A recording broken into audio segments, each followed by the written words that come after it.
Ces derniers jours, Rihanna et sa petite tribu ont traversé l'Atlantique pour assister à un concert de Jay-Z à la Fondation Louis Vuitton de Paris, le 14 avril. Celle qui avait créé la surprise en février dernier lors d'une nouvelle édition du Super Bowl en dévoilant son ventre arrondi par une seconde grossesse a ainsi profité quelques jours de la capitale française avec son compagnon, l'artiste A$AP Rocky, et son fils, dont le prénom reste un mystère. C'est dans les bras de son illustre mère que le garçonnet venu au monde en mai 2022 a ainsi été photographié dans la nuit du 21 au 22 avril, sortant d'un magasin Louis Vuitton après une séance de shopping nocturne. Telle mère tel fils, le petit garçon à la bouille d'ange a affiché un look pointu composé d'une varsity jacket, le fameux blouson des universités américaines, d'un pantalon treillis assorti à des chaussettes au motif camouflage ainsi qu'une paire de Timberland montantes. De son côté, l'interprète de Love on the Brain a choisi un look coloré et décontracté en portant une veste en patchwork avec un pull crop top laissant voir son baby bump, ainsi qu'un jean flare associé à une paire d'escarpins ouverts.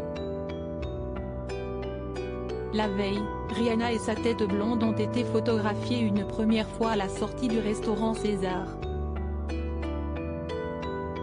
La star portait alors un look en denim composé d'une veste en jean Gucci, d'une jupe courte et d'un crop top.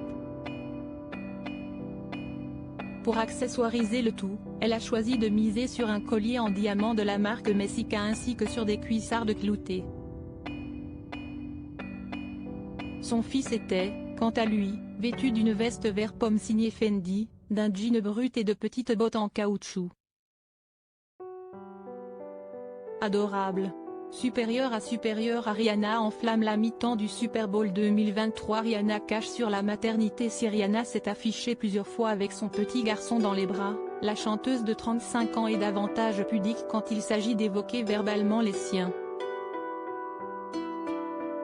Pourtant, elle avait accepté de se livrer sur la venue au monde de son premier enfant lors d'une interview accordée à Vogue, en février dernier. D'une personne, je suis devenue deux. Tu entres à l'hôpital en couple et tu repars en famille de 3 personnes. C'est fou. Et, oh, mon Dieu, ces premiers jours sont fous. Tu ne dors pas. Du tout.